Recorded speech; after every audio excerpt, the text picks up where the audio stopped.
Good morning, children. Let us start with a new chapter today. Natural resources. Natural resources means the resources which are available in the nature, which is found naturally. It is not man-made thing. Okay, that is called as natural resources. I was in a dilemma. What should I make for my science project? I finally came up with the idea of making a model on the working of a windmill. For that, I needed a lot of material like Fevicol, ivory sheets, cardboard, sellotape, colored paper, screws, paper clips, hole punch, a pair of scissors, a string and plastic straws. Not to mention all the effort and time I am going to put in and the money involved. So what happened? Here a student is saying the student was given a project work by the teacher. So now the student is saying the student was in a dilemma. Why? What is the dilemma? What should I make for my science project? So many different ideas are coming for the child to make some projects. So that is especially in science. Now the child is saying, which project shall I prepare? What shall I make? Okay, so there was a dilemma for the child. I finally came up with the idea of making a model on the working of a windmill. So finally the child decided to make a working model. It's a working model of a windmill. Understood? You have seen the windmills now?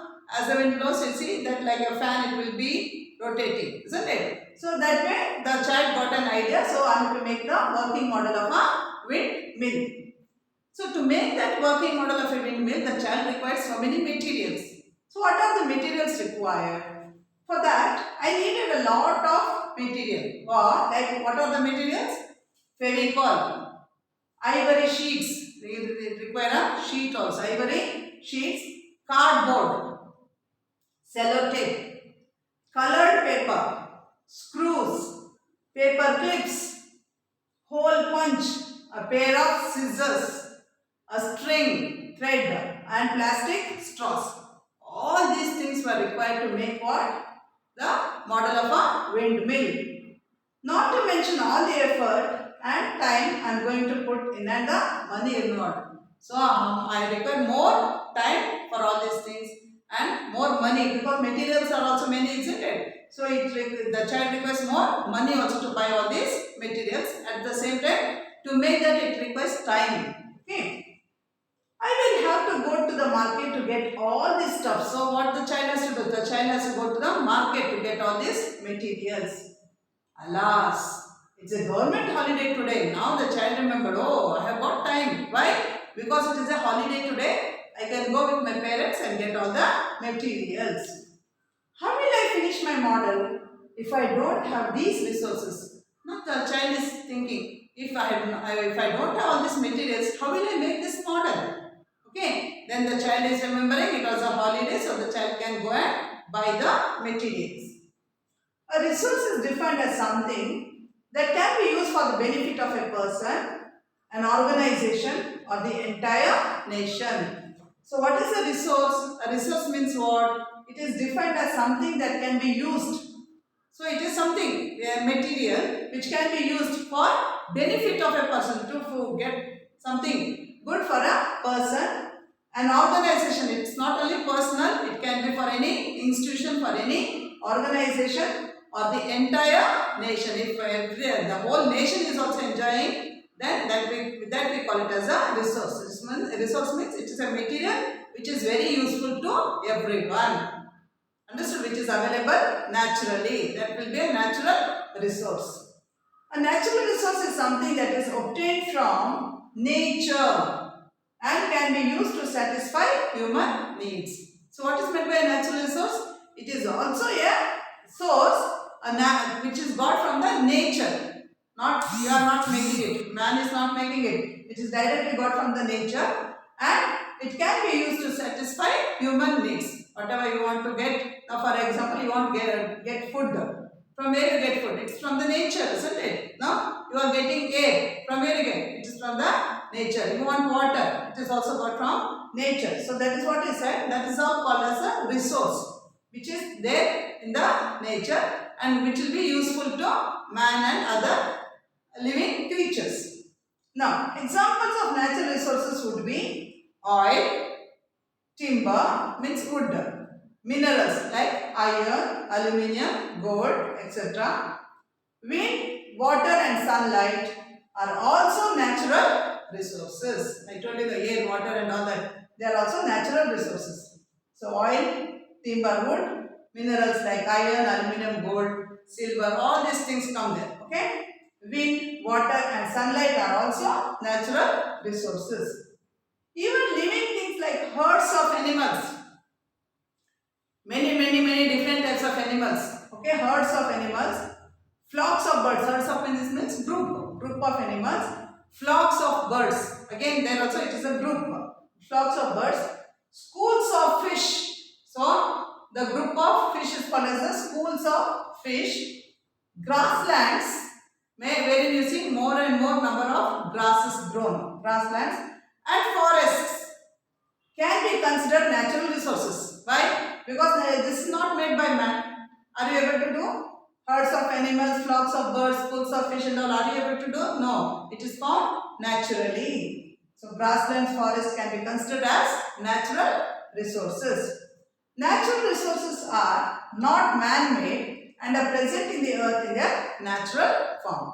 It is not at all done by man. It is found naturally. Where? In the nature.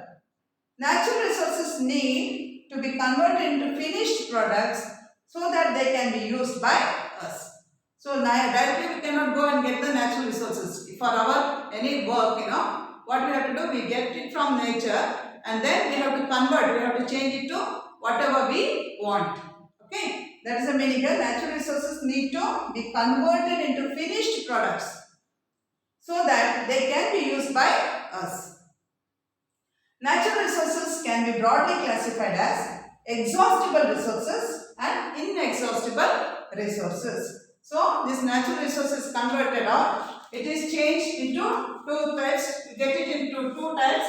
One is the exhaustible resource and one more is the inexhaustible resource. Now, coming to exhaustible resource, exhaustible natural resources are those which exhaust once they are used up. So, what happened? It is found naturally, but if you use them, once you use it is used forever, you don't get it back. Did you understand? That is called as exhaustible resource. Such resources either do not renew naturally or get renewed extremely slowly over millions of years. What happened? It is to form that it takes millions of years, but to use it will be used within seconds, minutes, within hours. You will finish that. Understood? Those are called as the exhaustible resource which you cannot get it back, which cannot be renewed. Understood? That is called as exhaustible. Examples of exhaustible resources are coal. Once you use to make coal, it takes millions of years. But once you use that coal, it is used forever, you don't get it back. Coal, crude oil like petroleum, petrol, diesel and all. Once you burn, it is burnt. Do you get back again petrol or diesel? No, isn't it? So, exhaustible resources are coal, crude oil is petroleum, natural gas and minerals. Natural gas, LPG, you would have heard of gas in the house, liquefied petroleum gas. Once you use that gas from the cylinder, fully it is completed, it becomes empty. Now, can you get the gas back? No, you have to get more refilled gas cylinder, isn't it? Yes or no? Yes. So once it is used forever. That is called natural gas. And minerals like iron, copper, nickel, all these things are coming under exhaustible resources. These resources are not present in unlimited quantities in nature. So it is found in limited quantity, that's all. To form that it takes millions of years, and once it is found in the limited quantity. You cannot use it as you like and as much you like. No, it is not possible. They cannot replenish themselves after being used by humans. So once it is used by humans, it is used. You don't get it back. They are also known as non-renewable resources. You will use that as non-renewable resources. Means if you use, you cannot get it back again. So it is called as non-renewable resource which cannot be renewed. Coming to coal, coal is basically a type of rock. Iddilu what you call, Kalliddilu. So it is a type of rock. It is black in color. Have you seen coal? No? Yeah, you would have not seen. If it will be used in special in big factories, industries, special to burn things. To produce more and more heat, they use this coal. Okay? So Kalliddilu it called. A coal is basically a type of rock. It is black in color. Coal is found deep under the earth's surface. Where do you see this coal? It will be found very deep in the earth's surface. It needs to be mined. So you have to be extracted from the depth of the earth. Okay. So it needs to be mined and extracted so that it can be of use to us. So after mining, you have to extract it out because it's found very deep into the earth's crust. Coal is mostly used as a fuel. So it is used as fuel to burn things. Fuel to cook, give heat and generate electricity. So they are used for making to cook the food or anything. Then to give heat and generate electricity. It is used in industries to drive steam engines and locomotives. Earlier, there's trains, steam engines. What they used to do? They used to use the coal.